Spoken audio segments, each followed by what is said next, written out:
WKB last time, and what I showed you was this. You have some hard differential equation to solve, which is this, which is really a Schrodinger equation. Okay, so Q, you should keep in mind, is V minus E. The Schrodinger equation is really minus y prime prime plus the potential, okay, is equal to EY. That's the time-independent Schrodinger equation. And put y double prime on the other side, and it reads y double prime is equal to v minus e, v of x minus e times y. And this is what we're calling Q. Okay? So this is the equation that we need to solve. And one of the things that I pointed out is that the limit h bar goes to 0 is a very subtle limit. So, you know, when h bar is 0, this is supposed to be classical mechanics. When h bar is non-zero, that's quantum mechanics. But h bar is a dimensional quantity. Okay, so the limit h bar goes to 0 is very, very subtle. Okay, you can't actually take h bar to 0.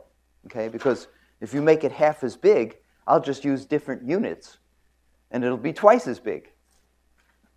Okay, so taking it to 0 doesn't mean anything. Nevertheless, this is a differential equation, and we can put in a dimensionless number where h bar goes.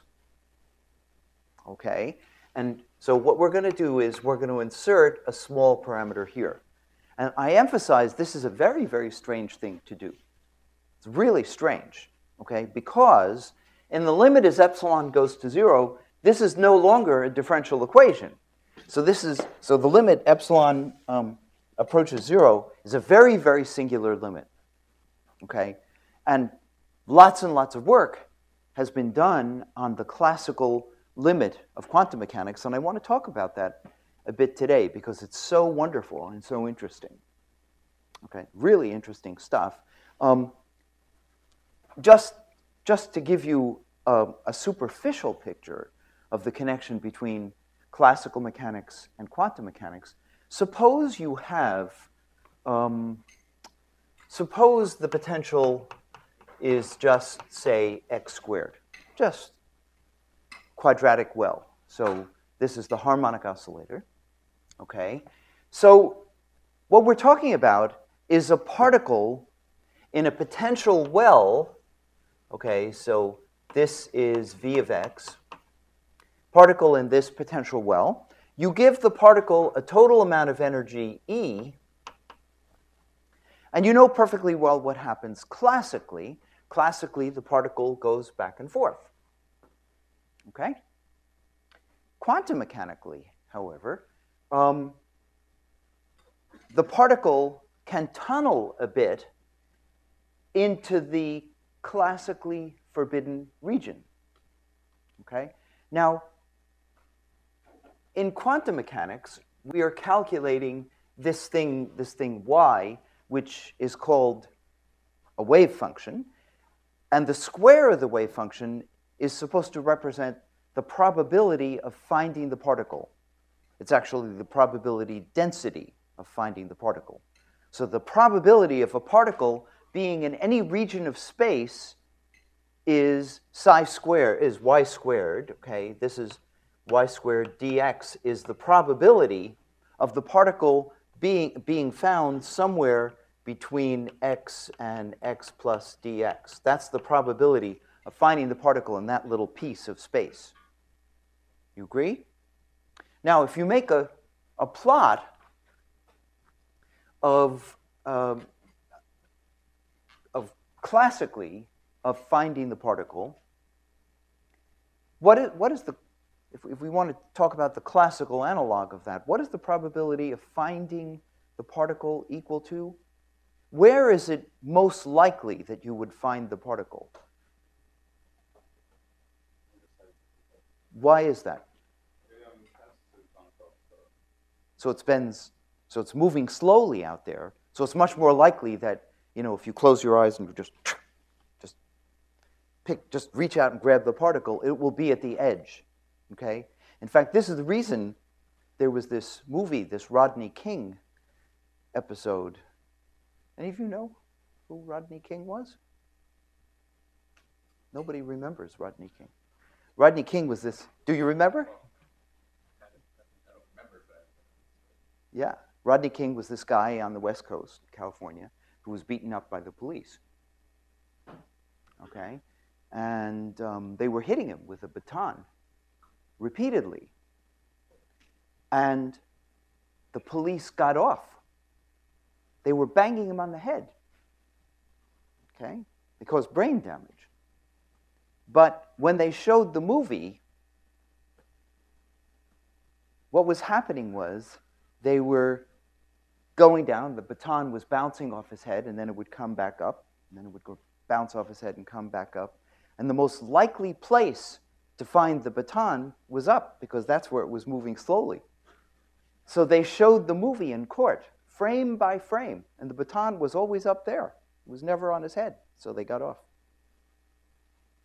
So the probability density, classically, of finding the particle is 1 over the velocity. The slower it goes, the greater the probability. So if you make a plot of the probability of finding the particle, it would be something like this. Probability would look like this. And in fact, it's infinite at this point. At this point, the probability is infinite. This is the classical probability. Be infinite over here and over here. That's the probability density. Of course, this is an integrable singularity.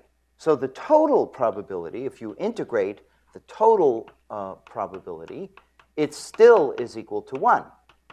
Total probability of finding the particle somewhere is 1, but the probability density is infinite. Okay? On the other hand, if you look at the ground state, what does the ground state wave function look like? So the quantum, if I were to draw the quantum probability, P quantum,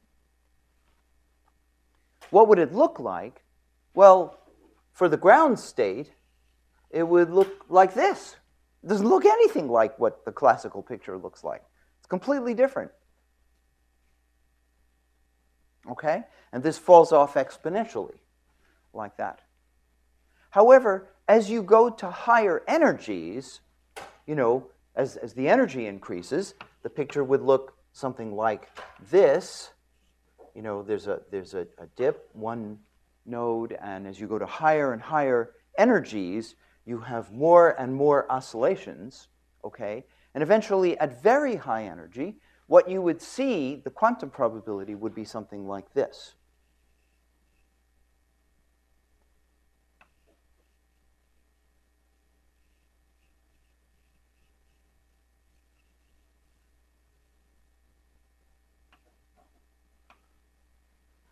So the classical probability has a strict cutoff, but the quantum probability begins to oscillate.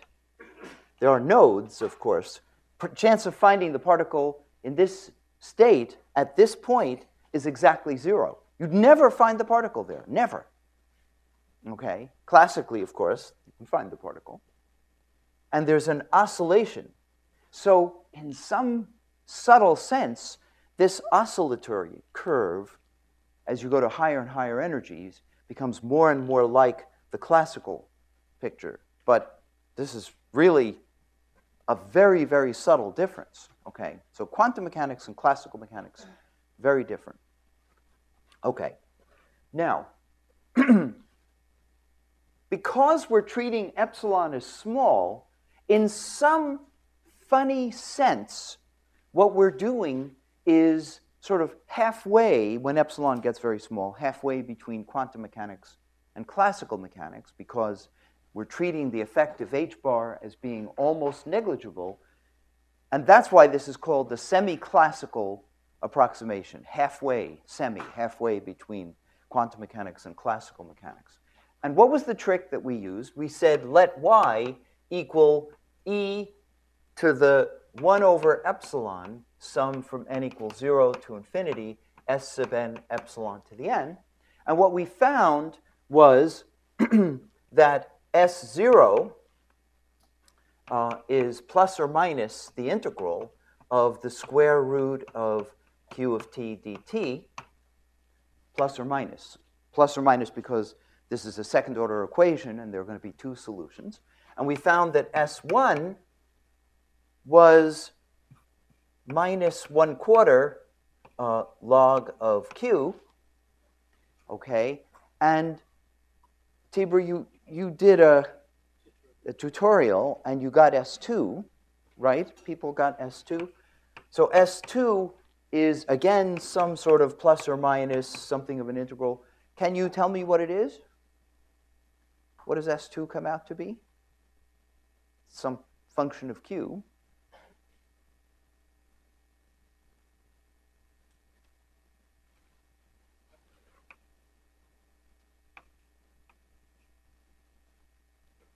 What do you get for S2?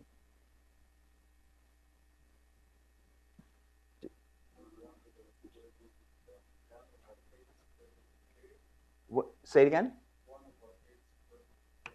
1 over 8 square root of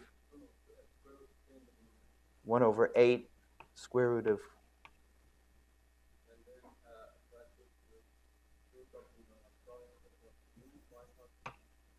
okay, q double prime over q, yep. Q prime, okay, and is there some number here? Something like 5? Good. Good, all right. So the question is this accurate? I mean, how do we measure the accuracy? And you can calculate S3, S4. How accurate is this? Well, for example, what if we were solving the area equation, y prime prime equals xy? Okay? We put in an epsilon squared.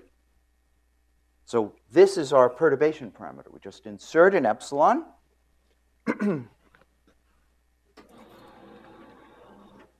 Okay? Stick in an epsilon. Q, in this case, q of x, is just x.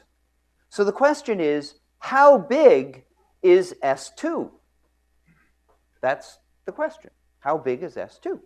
So S2, in this case, is plus or minus integral up to x, and you say it's 1 over 8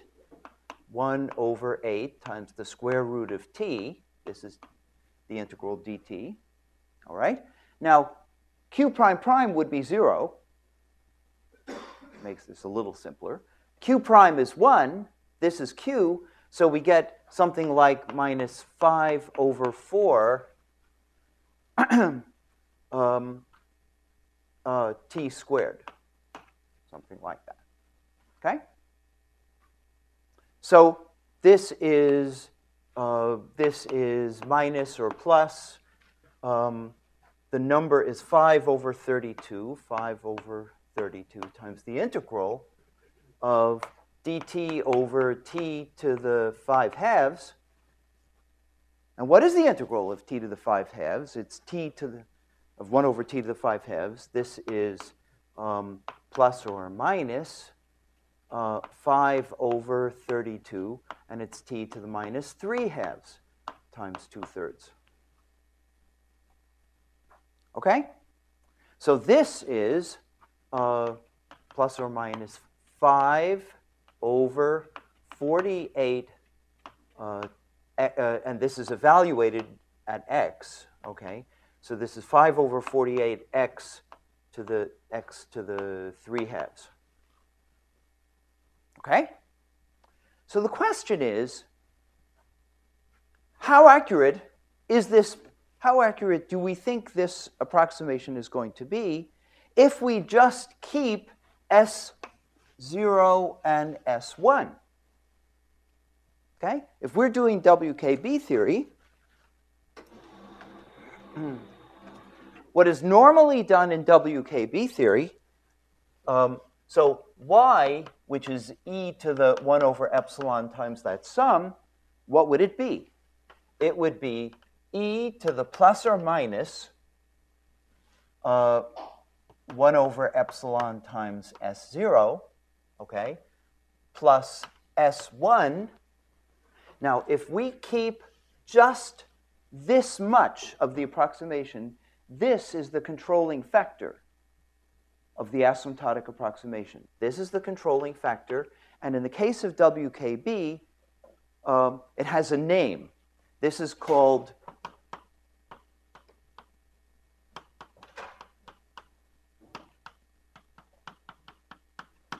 geometrical optics.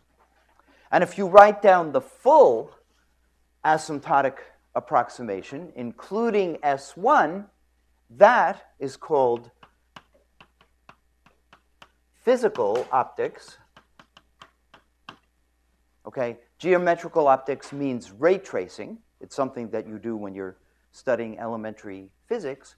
And then there is an e to the S2 times epsilon, right? And you can approximate this by 1 plus epsilon S2. Okay? And this we would like to be small compared with 1 in order to justify using the physical optics WKB approximation. So the question is this small? Okay? That's the question. So, for example, suppose, say, x equals, I don't know, 10. Is this a good approximation?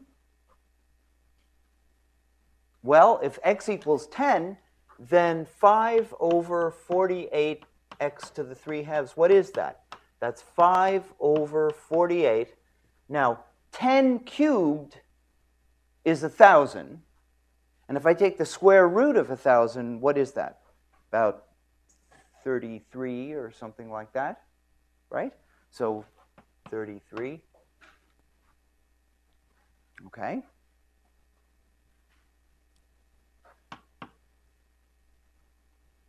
Or 3 100ths. 15 over 48 is a third. So this is what? Roughly 1 over 300. So this is like a third of a percent. So that's the error. Oh, wait a minute. That's the error if epsilon equals 1. Okay? So if at the end of the calculation we said epsilon equals 1, the accuracy is a third of a percent. WKB is really good. Okay? We haven't tried to keep more terms in the WKB series. Look how accurate it is. That's pretty darn accurate. That's very impressive. Okay? So are there questions about that? So typically when we do WKB, this is all we do. And we hope that this term is small compared with 1. This is a third of a percent correction to 1 if epsilon is equal to 1. Okay, now of course, we typically are imagining epsilon to go to 0, like epsilon might be a tenth, because h bar is small. But never mind, we could set epsilon equal 1, because we're working in units where h bar is 1. And WKB is really accurate. Okay? So let me show you how powerful WKB is. Let's do a really, really hard problem. Not kidding, a really hard problem. How many of you know what a Sturm-Liouville problem is?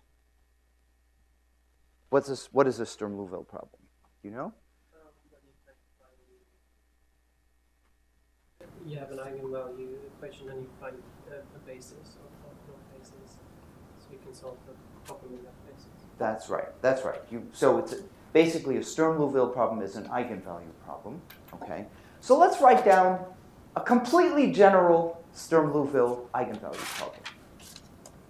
Okay? So typical Sturm-Liouville eigenvalue problem would be, okay, Sturm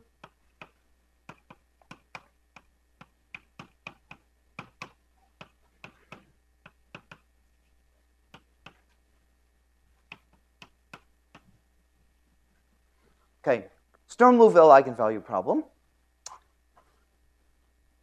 It might have the form y prime prime plus q of x times y. Now notice this is plus q of x times y.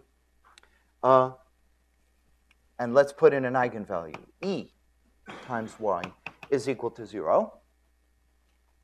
So this is the form of a Sturm-Liouville eigenvalue problem. Notice the eigenvalue multiplies q. So there's an eigenvalue in here, and q is some function. And in order for this to be what is called a regular, we won't get fancy and talk about singular Sturm-Liouville eigenvalue problem, but in a regular Sturm-Liouville eigenvalue problem, q is strictly positive, can never be equal to 0. If it's equal to 0, it becomes a singular Sturm-Liouville eigenvalue problem. And then what you said when you were, we need a boundary condition, right? So a simple boundary condition would be, say, y of 0 is equal to 0, and y of pi is equal to 0. So we can put the eigenvalue problem on the interval from 0 to pi. Okay, and I claim, I'm going to have to show you this, but I claim that, there's a whole theory. I could give you a course on Sturm-Liouville eigenvalue problems, interlacing of zeros of eigenfunctions and things like this. But basically, the kinds of things you should know are that the energies, or eigenvalues, E comes out to be a set of discrete numbers, eigenvalues E sub n, and corresponding to these numbers are eigenfunctions y sub n. Okay, and again, the eigenfunctions are required to vanish at 0 and vanish at pi. Okay? And furthermore, the eigenfunctions are orthogonal, and they form a complete basis, and you were saying that. So how do we show that the eigenfunctions are orthogonal? They are orthogonal, actually, with respect to the function q. Okay? How do we see that? Well, let's suppose we have an eigenfunction, y sub n of x. Then it satisfies the equation y sub n prime prime of x plus q of x times en times yn is equal to 0. Okay? And this is a very simple argument. Let's take this equation and multiply it on the left, or just multiply it, by y sub m. Okay? And then let's integrate from 0 to pi. Okay? So in the first term, I will integrate by parts. Now, when I integrate by parts, I have a boundary term, right? But do I get any contribution at the boundary? No, because y is required, all of the y's are required to vanish at 0 and at pi. So if I integrate by parts once, I get minus the integral from 0 to pi y m prime yn prime minus sign, right? So this first term becomes a negative term. And then I have plus the integral en times yn times ym times q, and that's equal to 0. Okay? And now I'm going to integrate by parts a second time. Let me raise this.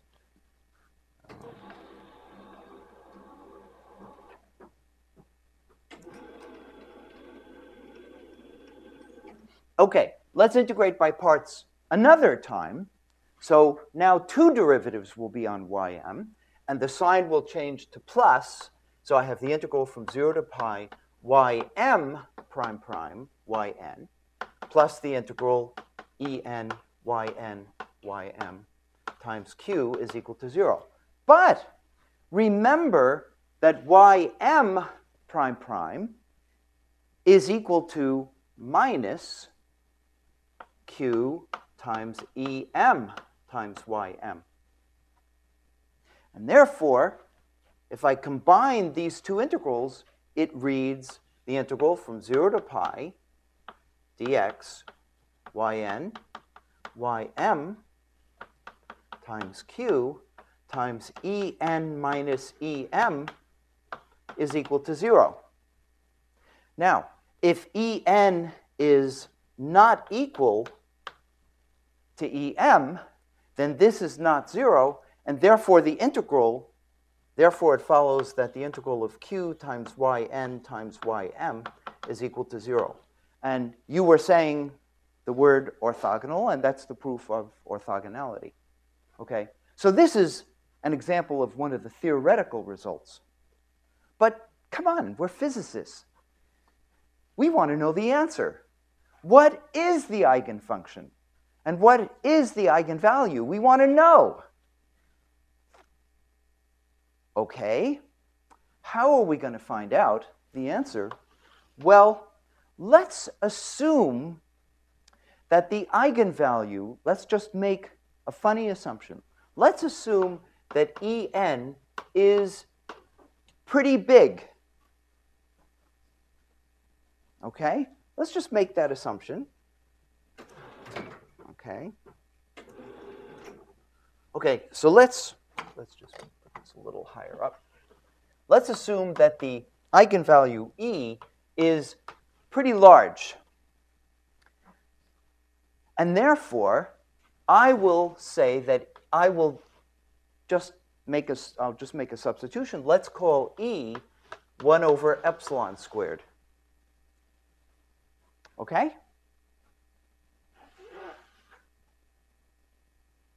Okay, everybody? I'm just going to define E to be 1 over epsilon squared. Then the Sturm-Liouville problem reads epsilon squared times y prime prime plus q times y is equal to 0. Now let's think of epsilon as being small because E is pretty big. How do we solve this problem using WKB? Well, the only change is that Q here, where's the pointer? The only change is that Q over here is the negative of the Q that we were talking about with generic WKB. Since we're replacing Q by minus Q, then in this WKB approximation here, there's a factor of I. But you notice that there are two solutions. There's a plus I and a minus I. Can we go? Can't go a little higher. Okay, so there's going to be a plus I and a minus I. Now, e to the plus or minus I, a linear combination of e to the plus or minus I times something, can be written as also a linear combination of sine and cosine. Do you agree? So therefore, I could write down the WKB approximation this way. I could say that for that y of x is asymptotic to either a sine of 1 over the square 1 over epsilon integral of the square root of q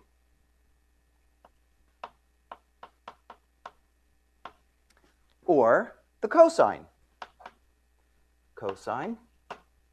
of 1 over epsilon integral dt square root of q of t.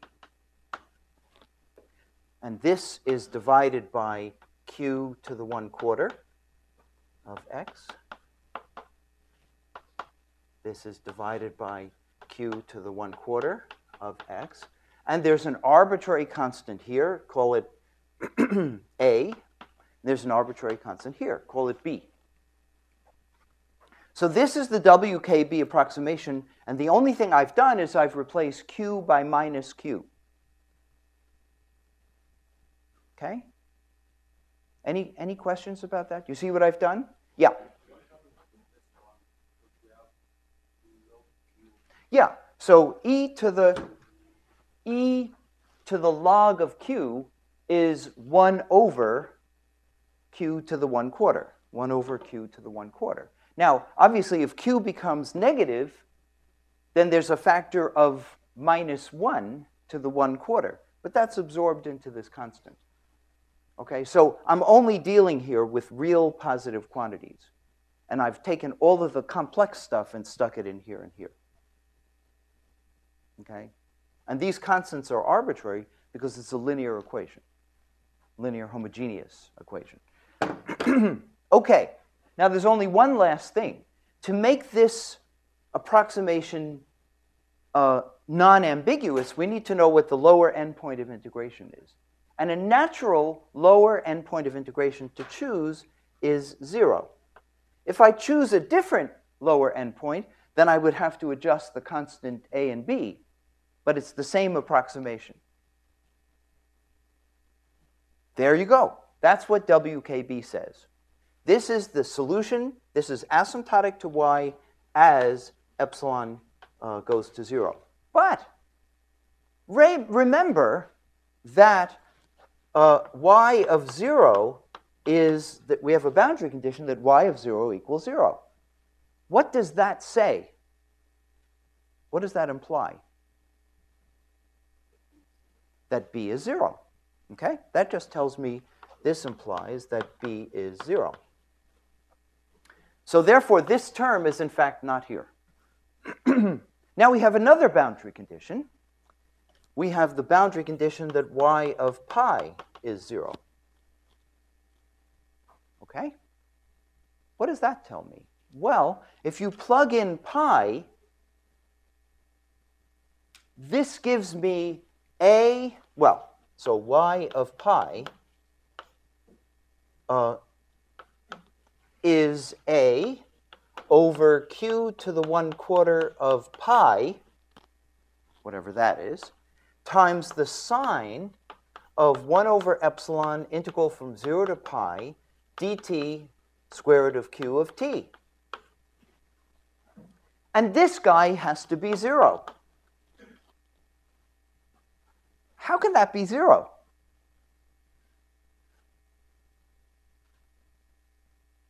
Yeah. Apparently, for very special choices of epsilon, the only way this can be 0, remember, this is a positive number. A is some constant. And the only way this can be 0 is for this thing inside to be a multiple of n pi. A multiple of pi, n times pi, an integer multiple of pi. So therefore, I conclude that 1 over epsilon times the integral from 0 to pi dt square root of q of t is equal to n pi, n equals 1, 2, 3, 4, and so on. Okay?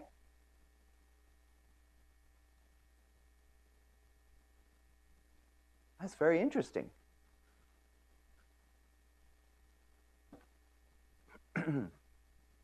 So all I need to do is to square this equation. Let's just square this. And if I square it, what do I get for 1 over epsilon squared?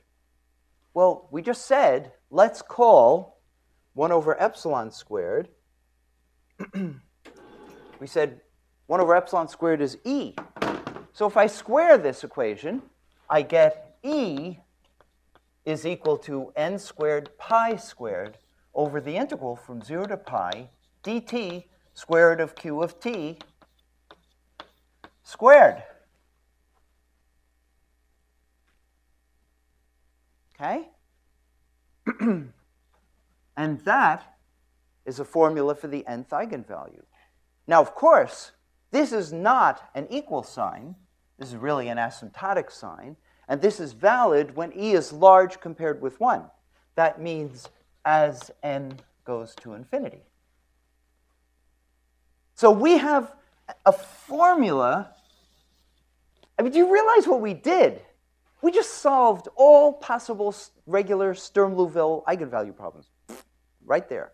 There's the eigenfunction. There's the eigenvalue.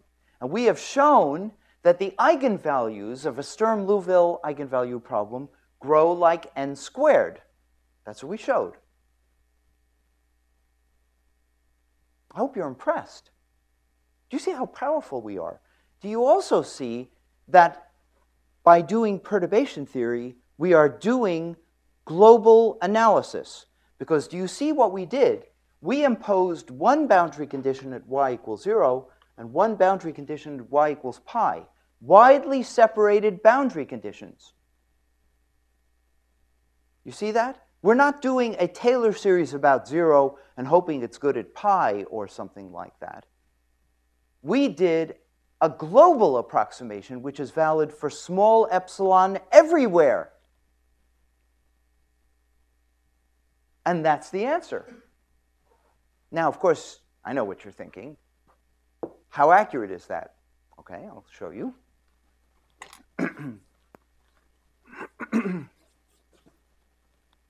Okay, so I took,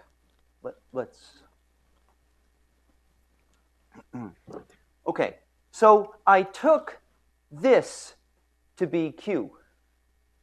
Okay, just some funny function. I took x plus pi to the 4th power. I just took that because I want to make a really difficult differential equation to solve. Okay, you're not going to solve that differential equation. So in this case, I chose, let's write it down, I chose q is equal to x plus pi to the 4th power. Some silly function, okay? Now, how accurate is our approximation?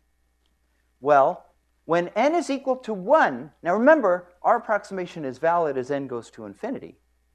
When n is equal to 1, our WKB approximation for the eigenvalue comes out to be, here's the nth eigenvalue from WKB. Here's the nth eigenvalue, the exact answer.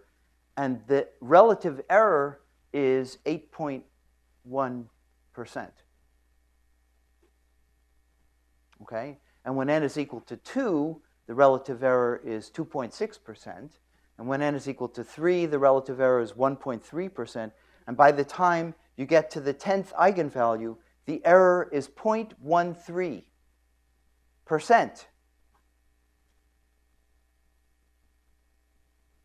Okay?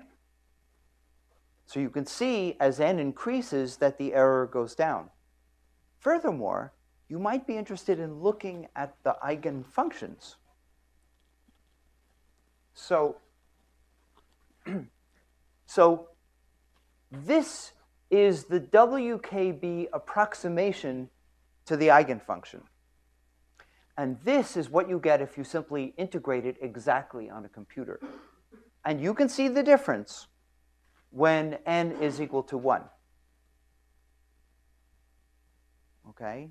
Remember I showed you in quantum mechanics, as you go to higher and higher energies, you develop nodes in the eigenfunctions. But for the ground state here, there's no nodes. Okay? Yeah? So your potential is some x without 4 times the other. Right, but this is not in the form of a Schrödinger equation where the energy is separate. This is a regular Sturm-Liouville eigenvalue problem. I'm wondering if the wave function, how realistic is it that the wave function is becomes 0 at a finite value of x? Or would it work if the wave function kind of went in 0 at infinity? Oh, we have to talk about that. That's the real impressive calculation for WKB. That's what I'm going to be showing. That's the objective. That's where I'm heading for in this course. We got to the end of this problem quickly. And that's a subtle, that's going to take more than a lecture just to answer that question. Okay? But notice that the error is almost invisible. Yeah?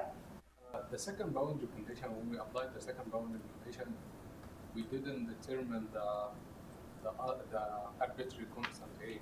We didn't determine the constant because it's a homogeneous equation. Okay? The equation is a homogeneous equation, but let me answer your question. You always ask interesting questions, so let me show you how you answer that question. You'll love this. Okay? How do we calculate A? How would you calculate A? Well, you need a normalization condition, right? So a typical normalization condition would be that the integral from 0 to pi dx times yn squared is 1.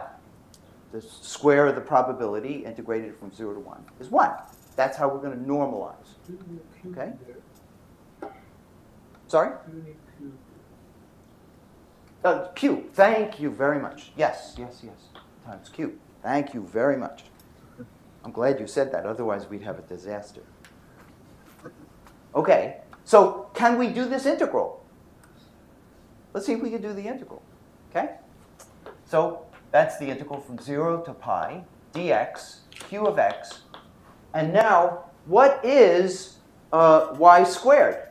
Y squared is a squared over the square root of q, right? I'm squaring it, so the fourth root squared is the square root, times sine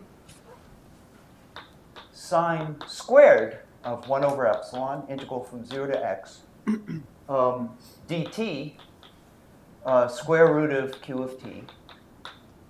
Okay, that's the integral we have to calculate. Got it?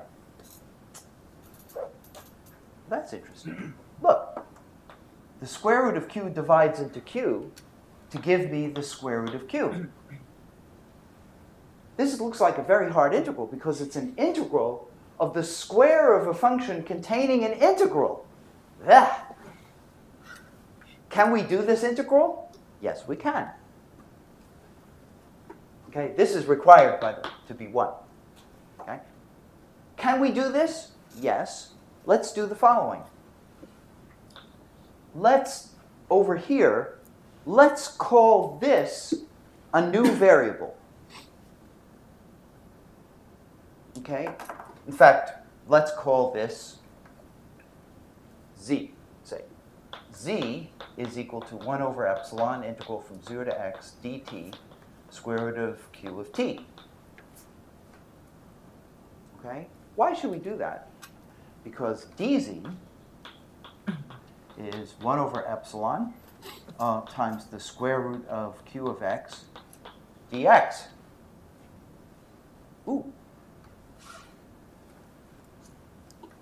Okay? And furthermore, at x equals 0, z is equal to 0, right? If you said x equals 0, z equals 0. And at x equals pi, z is equal to 1 over epsilon integral from 0 to pi times dt times square root of q. But what is that equal to? What is this? 1 over epsilon integral from 0 to pi. What is that? N pi. Okay, that's just n pi. Therefore, if I just divide this by epsilon and multiply by epsilon, you notice over here I have dx times 1 over epsilon times the square root of q. Therefore, this integral I'm trying to evaluate is epsilon a squared times an integral from 0 to n pi, right, dz sine squared of z. That's it. And that's supposed to be equal to 1. What is the integral from 0 to n pi? Well, it's n times the integral from 0 to pi, because it's periodic. And what is the integral from 0 to pi of sine squared? Half? It's Maybe a quarter. it's a half pi, 1/2 pi, okay? So this is epsilon a squared times 1/2 pi times n. And that's equal to 1. And that's the formula for a squared. Okay, so we normalized it.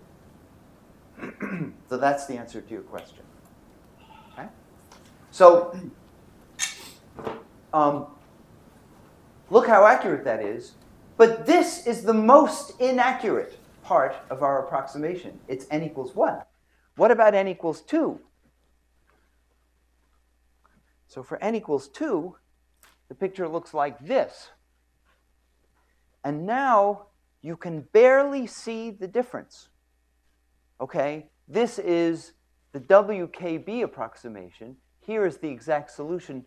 And if you look very, very carefully, you see the line looks a little bit thick over here. Okay? And it looks a little bit thick over here. But in this picture, you can't resolve the difference. Do you see how fantastic asymptotics is? We just solved the arbitrary Sturm-Liouville eigenvalue problem for all Sturm-Liouville problems, just like that.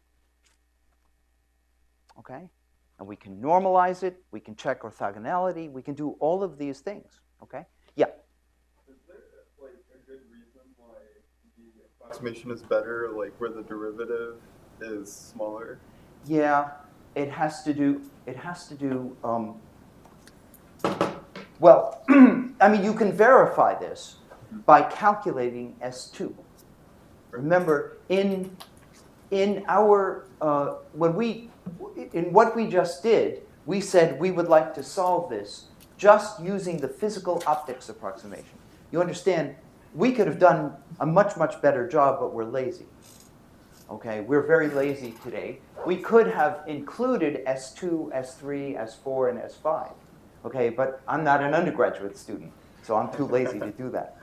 Okay, but, you know, and if you're a graduate student, you'd probably go up to S3. Okay, so, but the answer to your question is that we can predict that the line should be thickened here and here because you can calculate the error, just the way we did before, earlier today. We said the error was 1/3%. We can ask, when does S2 get biggest? And that's where S2 is biggest. It's a measure of the error. WKB comes with its own error prediction. It's wonderful. So you know where it's not going to be so good. Okay, now, so we're feeling very powerful. But there's a problem. Because we are not just mathematicians solving Sturm-Liouville eigenvalue problems. We're physicists. And we would like to solve a problem like this. Y prime prime is equal to Q of x times y, where Q is equal to V minus E. Okay, and we're going to put in an epsilon squared over here. But now we're not solving a regular Sturm-Liouville eigenvalue problem.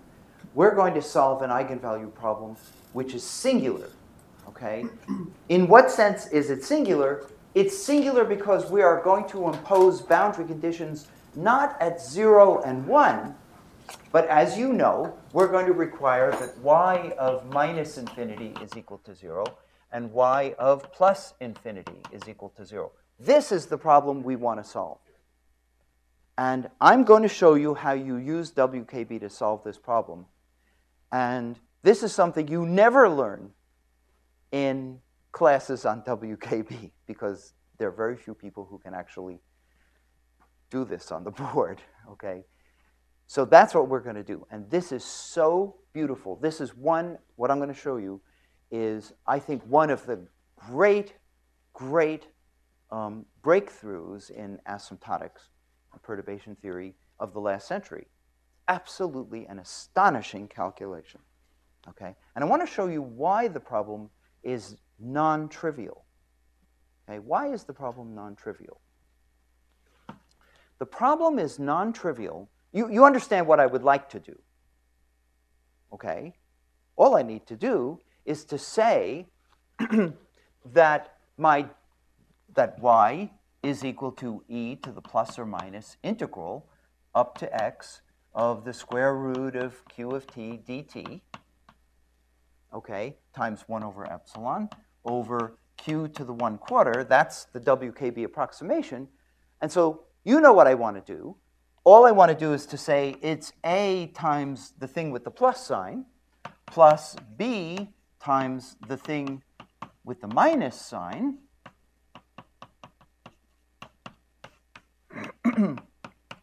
There you go. And I'm going to impose these two boundary conditions, and I'll be done. This is a plus sign. Yeah, and this is some approximation, okay, as epsilon goes to 0. But I'm making this approximation. I require that it vanish at minus infinity, it vanish at plus infinity. It looks like Bob's your uncle. Do you know the expression, Bob's your uncle? It means everything works. Okay. The equivalent is Matilda's your aunt. Okay. Okay. So it looks perfect. There's only one problem. WKB is not valid for all x. Why not? When is WKB not valid?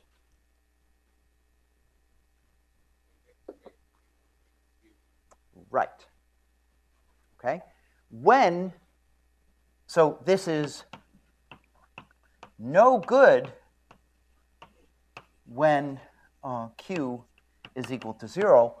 Why not? Well, this is 0, and WKB is blowing up. But wait a minute. Why is that bad? Why is it bad that WKB should be blowing up? What's so bad about that?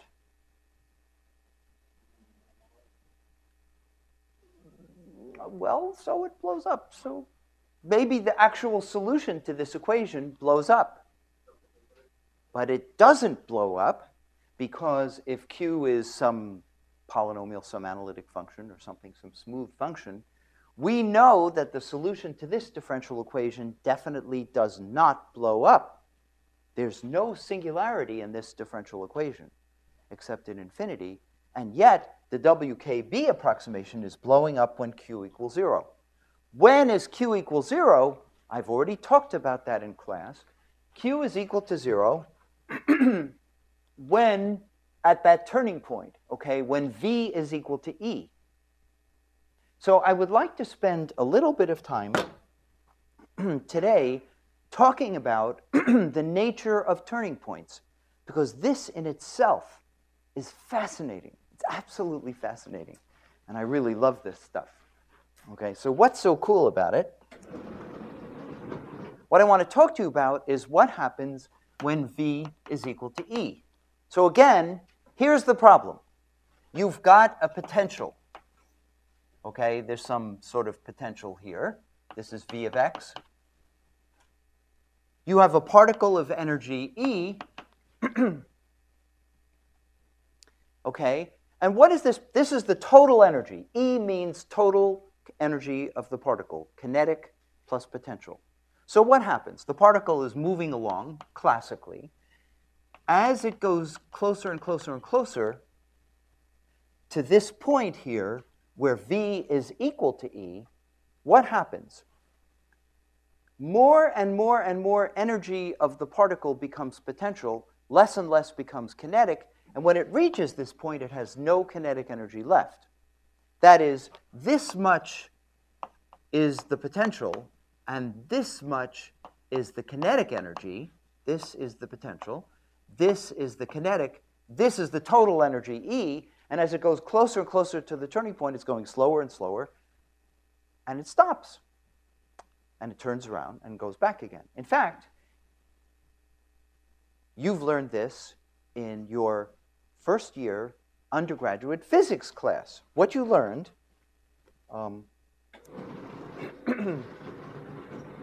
so in first year undergraduate physics, your teacher said, today we're going to talk about the harmonic oscillator and Hooke's law. And you learned that the Hamiltonian for the harmonic oscillator is p squared plus x squared. That's the energy of the harmonic oscillator, right? And you learned that the energy is conserved. Okay, so this says that the square of the speed plus the square of the position is a constant. It's equal to the energy. Okay? And this is what your teacher said. Your teacher said, the turning point occurs when p is equal to 0. When p is equal to 0, that tells me that x squared is e, or that x is plus or minus the square root of e, right? And so therefore, this is x. Here is x equals 0. Here is the square root of e. Here is minus the square root of e. Which way is the force? The force is the negative derivative of the potential. So it's minus x, or in this case, minus 2x, right? So the force is toward the origin. The force is this way, toward the origin. So a particle is traveling along. The force is acting this way, so the particle is slowing down. Or to think of it in energy terms, it has less and less kinetic energy. It goes all the way out to here. It stops, turns around. That's why this is called a turning point. Goes back the other way. Goes faster and faster and faster. The speed is maximum at x equals 0. It keeps going to here, turns around, goes back again, and goes back and forth. And that is the end of the lecture. I mean, what else can you say in freshman physics? Okay, that's it. After the class, a very bright undergraduate student comes up to the professor and says, you said to us that the particle is executing simple harmonic motion. It's going back and forth like this. And this equation here says if I know where the particle is, if I know x, then I can solve this equation, and I know p. So if I know where the particle is, I know how fast it's going. Right? So if you're here, I know what the velocity is because I know the kinetic energy. Okay? Of course, up to a plus or minus sign. It could be going that way or that way. But what about the possible? Can't we start the particle off, say, over here? Okay. The professor looks at you in horror, and he says, you're a moron. No, he never says that. I promise, he never says that, okay? In professor school, they teach you never to talk like that to undergraduate students. Okay. The professor smiles in a very condescending fashion, and he says to the student, well, you see, you can't have the particle over there because this is called the classically forbidden region. This is the classically forbidden region. This is the classically allowed region. But you can't be in the classically forbidden region because if you were over there, x would be greater than the square root of e. And therefore, x squared is greater than e. But if x squared is greater than e, and p squared plus x squared equals e, then that tells me that p squared is negative. How could p squared be negative? Okay, it's a square. It can't be negative. So the professor is very satisfied with himself. And the student says, what do you mean p squared? Why can't p squared be negative? It could be negative. Why not? We'll just draw a line like this. We'll call this the complex plane. And the velocity at this point is pure imaginary. What's wrong with that? So the particle's going that way in the imaginary direction. Okay? So we can solve, so this is the complex x-plane. And we can ask, if you start the particle over there, where does it go? Okay? We can plot x of e because, remember, we're solving the equation f equals ma.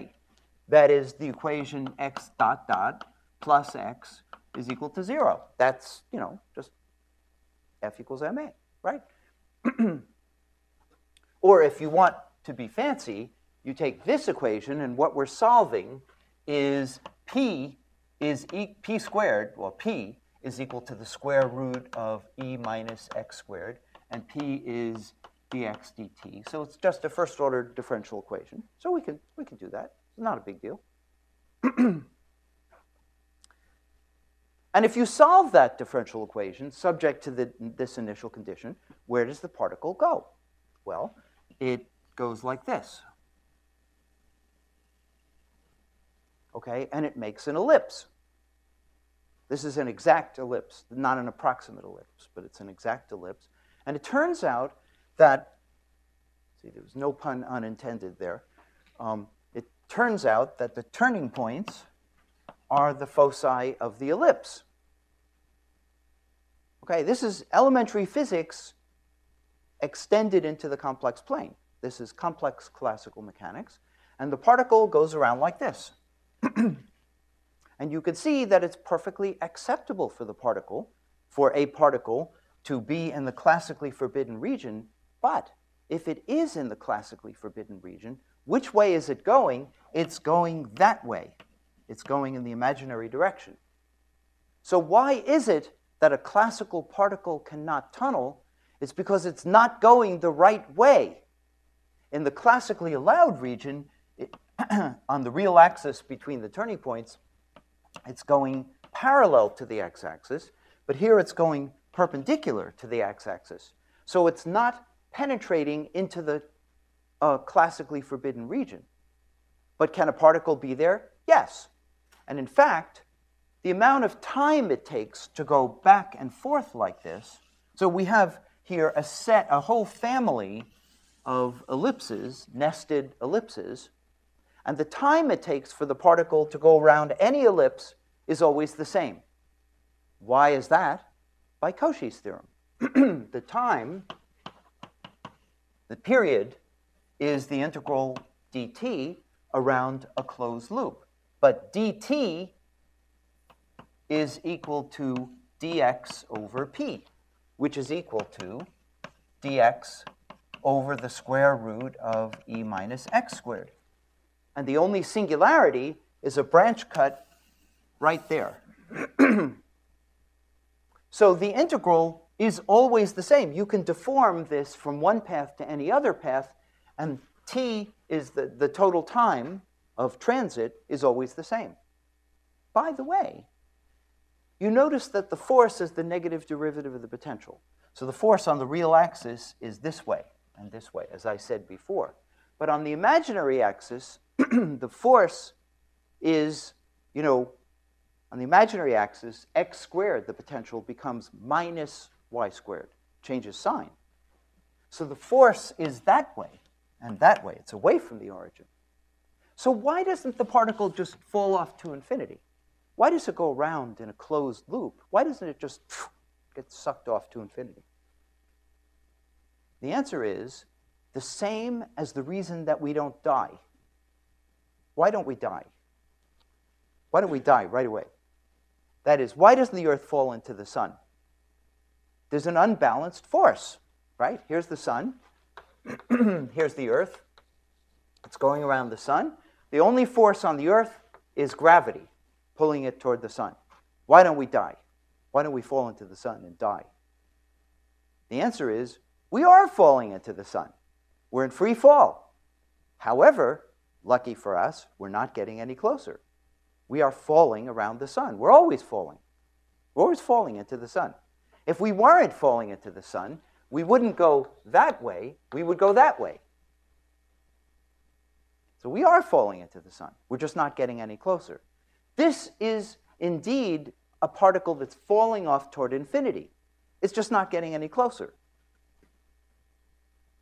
Okay? That's all. So we have here a complex atom. And when you quantize the complex atom, what are we really doing?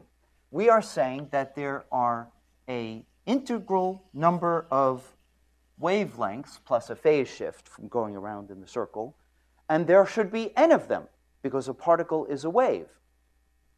That's the reason why the harmonic oscillator has quantized energies, okay?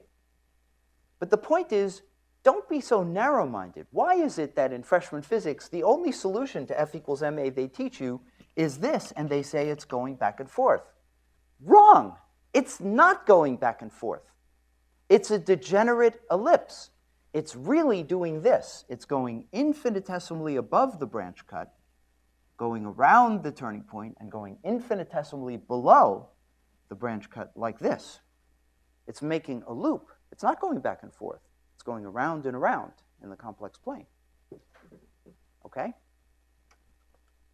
Now, it's actually kind of interesting because I'd like to show you, maybe I can show you a movie. Let's see.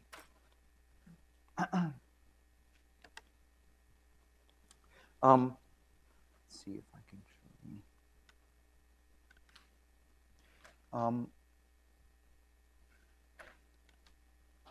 Okay, so I want to show you a movie of how this actually looks.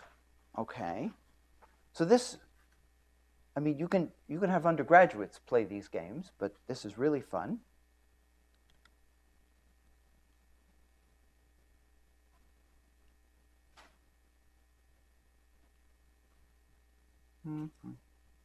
Okay. See, can we make this big? I think we can. Yeah. Okay. Okay. So that is the real axis, in case you don't remember. I'm emphasizing that. And here is the harmonic oscillator, and the particle is going back and forth. And here is the turning point. I put the turning point at 1. Okay? And I say to myself, let's start the particle over there. And then I say, well, wait a minute, this will never work because that's in a classically forbidden region. But if you solve the differential equation, you remember that's the imaginary axis, what you see is the particle goes like that. And if you take a whole bunch of particles, you notice they always take the same amount of time to go around, always. And in fact, you can do something very interesting. One of my interests is to start, and this is a question that was asked in class by, who asked it? One of you guys asked it. Maybe you asked it? Somebody asked it. You said, what happens if you put the small parameter in the exponent? Which of you, early on?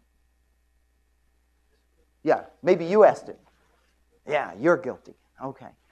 So suppose we take the harmonic oscillator, but now we put a small parameter in the exponent. And we ask, what happens if epsilon begins to increase? Okay? Let's ask, what happens if epsilon begins to increase? So, for example, what happens if epsilon is equal to 1? This is an I over here, which is very interesting, and I'm not going to explain why it's there. But suppose we take epsilon equals 1, then we get, instead of the harmonic oscillator, we get the Schmarmonic oscillator, or something like that, and it reads Ix cubed. Now what happens? Well, as epsilon increases, those two turning points over here move downward into the complex plane over here. But if you start a particle at this turning point, what does it do? It goes back and forth like this. And if you start the particle somewhere else, it goes around like this. So these are just deformed versions of those ellipses, these ellipses here. So let me show you what I mean.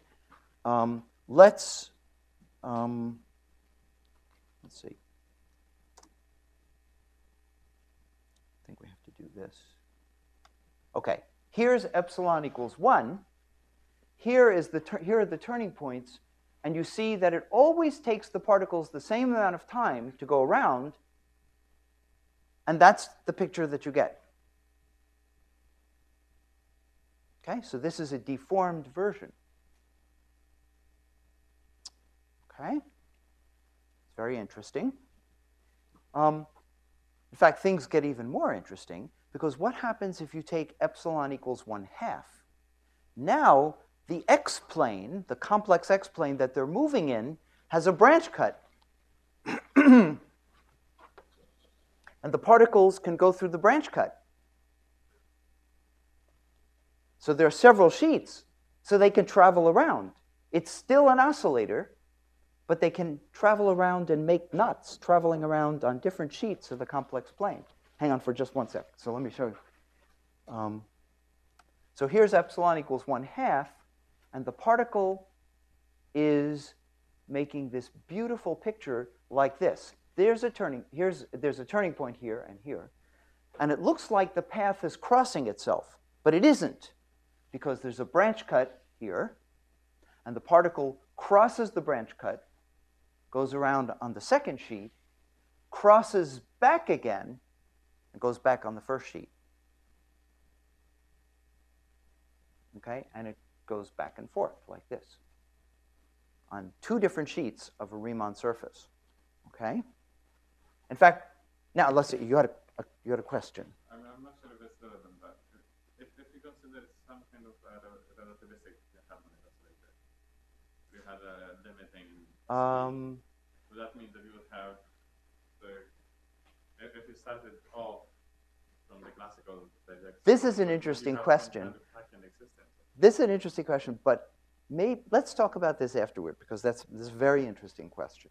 Okay, that's really interesting, but it's a long discussion. But I agree with you; it's a very interesting question.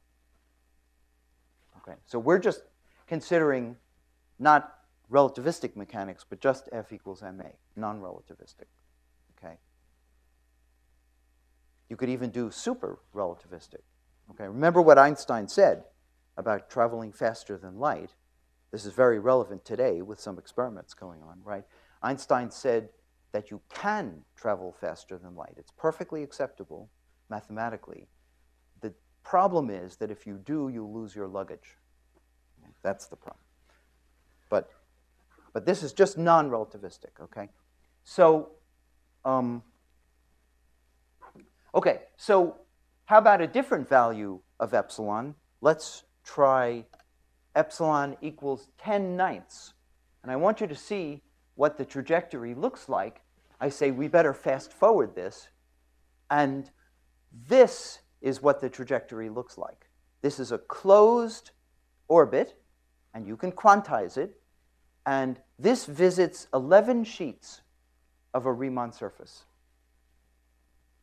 Is that beautiful or what? This trajectory never crosses itself. It's periodic motion. Okay? In fact, we can make a monster here. Okay? So the monster is, instead of taking epsilon equals 10/9 over here, I took epsilon to be 16/15. And you're going to see a monster. Okay, this is really wild. So here's 16/15, and the particle takes off, and I say, this is a really cool one. Okay, and it's going along and traveling through the complex plane and crossing the branch cut. I say, but this is going to take a long time because the orbit hasn't closed yet. And it's going and going. I'm getting bored. So I'm going to super fast forward this. And now you're going to see why it's called the monster. Okay? Now, if you look very carefully, you'll see a smile over here. Okay? And you'll see 2 eyes and a nose and whiskers. Okay? And this is the complex plane. This is the trajectory that it made in the complex plane. Absolutely wonderful. This is just F equals ma. and here we're coming back. And here are the two eyes and the nose and the smile. It's just off the edge over here, okay? And these trajectories do not cross. This is periodic motion. This is an oscillator. It's a complex oscillator with periodic motion in the complex plane, okay? This is just what you get when you deform into the complex plane some of these lovely little innocent ellipses, okay? It's really cool stuff. Yeah? How many sheets appear? There are, in this one, I believe they're on the order of about 20. Okay, it's a small number. I mean, and depending on your initial conditions, you can visit huge numbers of sheets. You could, in principle, visit, you know, an arbitrarily large number of sheets. If it were an infinite number of sheets, however, it would be chaotic. Okay, so it's a finite number, and the orbit closes. Okay, but let me just conclude before, because I don't want to. I want to just say something really cool. You see, in all of these pictures, the orbit closes. And that's because the energy is real, turns out. If we allow the energy to be complex, then the orbit in general won't close. Okay? It doesn't have to close. So let me give you an example. Suppose we have the potential, let's see, let's take the potential x to the fourth minus x squared. Just x to the fourth minus x squared. Okay? Let's draw a picture of that potential. So this is v, this is x. Okay? When x is equal to 0, it's 0. Then it goes downward because this is negative. And then it turns around and goes upward. And now let's put a particle in the potential well. You notice there are 4 turning points, classically. This is just classical, first-year undergraduate classical mechanics. So what is happening? Well, there is, on the x-axis, there are 4 turning points. If you put a particle in this well, it goes back and forth. If you put a particle in this well, it goes back and forth. Do you agree? That's all it can do. And it can never get from this well to this well because it would have to tunnel. And that can only happen in quantum mechanics. Right? Well, if we draw the complex plane, here are the turning points in the complex plane. If you put a particle here, it goes back and forth. If you put a particle here, just outside in the classically forbidden region, it goes around like this. Those are the little ellipses. Here it goes around like this. And as you go further away, it begins to look triangular. It comes around like this, and goes out, and then it comes around like this, and goes out. In the complex plane, like that. And you notice that the particle on one side can never travel, even in the complex plane, to the other side, because in classical mechanics, there's no tunneling. But quantum mechanics says that when you measure the energy, you can't measure it exactly because of the time-energy uncertainty principle, okay? Unless you have an infinite amount of time, there's always going to be an error. There's always going to be an error in your measurement of the energy.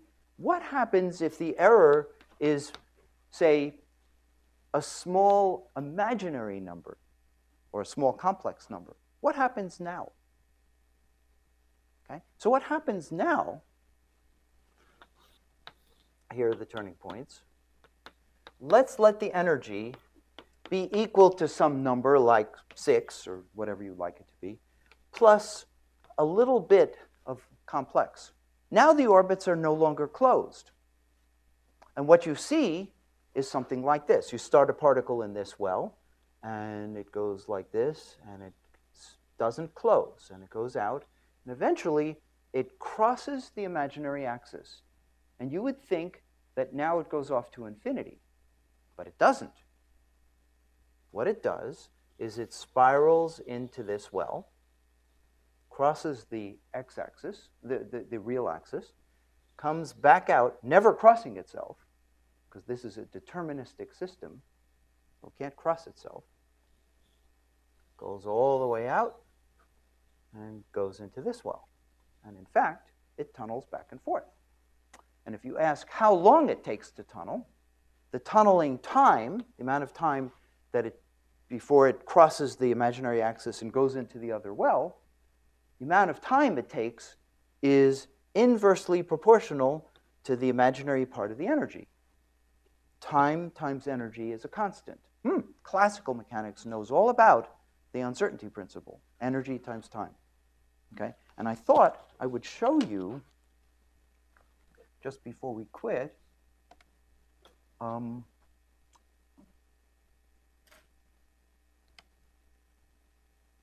see. I think I have.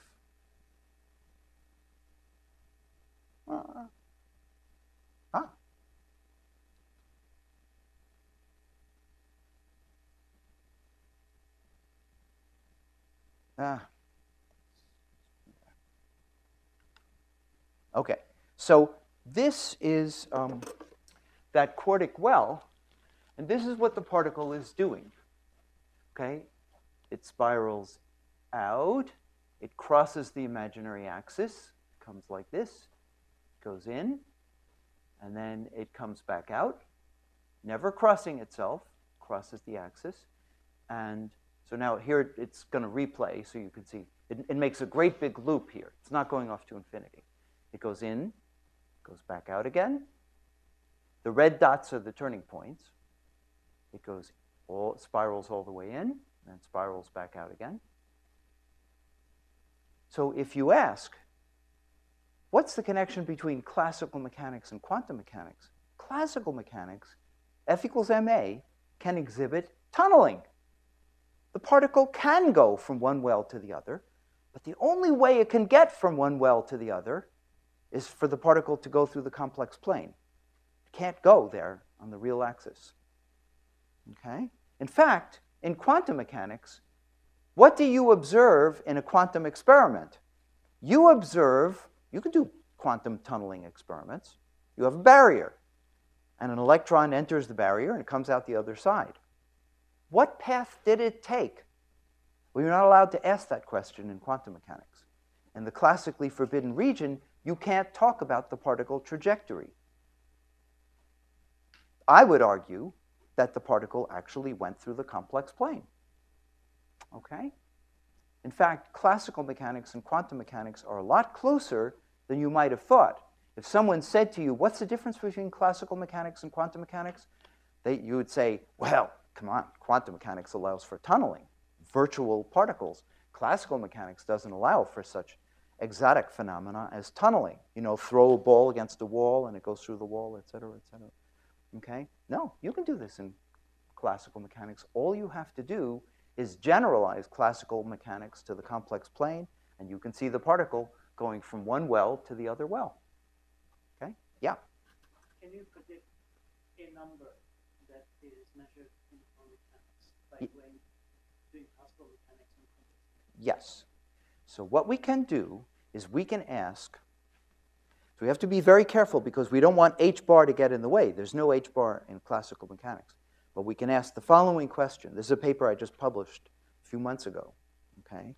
You can ask the following elegant, I think it's a really cool question. You can say, in quantum mechanics, if you have an unequal, an asymmetric double well, you know, let's take a double well like this, say an asymmetric double well. You can ask, in quantum mechanics, what percentage of the time is the particle in this well, and what percentage of the time is it in that well? So now you get a pure number. It's just 36% here, 49%, you know, that kind of thing. Just a pure number. Okay, so the number, I'm not asking for a tunneling which involves h bar, but just a ratio of time. Now, I can take this same problem classically, give the particle an imaginary energy, and answer the question. Now, as epsilon, if epsilon is equal to 0, the particle is never going to tunnel. It always stays on one side or the other. But in the limit as epsilon goes to 0, in the limit as epsilon goes to 0, okay, we can calculate that ratio classically, and it has a well-defined limit. And when epsilon finally goes to 0 and the energy of the particle is real, what survives is that ratio, the ratio of the time spent on one side compared with the other side. And that turns out to be very close to the quantum answer. Okay, but not exactly the same. It's quite close. But classical mechanics has a lot of the quantum behavior that you might expect. Okay, classical mechanics is very rich. Okay, so they give you a throwaway course when you're an undergraduate classical mechanics, the sophomore, and then you forget all about it. Oh, it's really interesting. Classical mechanics is really fascinating stuff. Has a lot of the features of quantum mechanics. Okay, if you're interested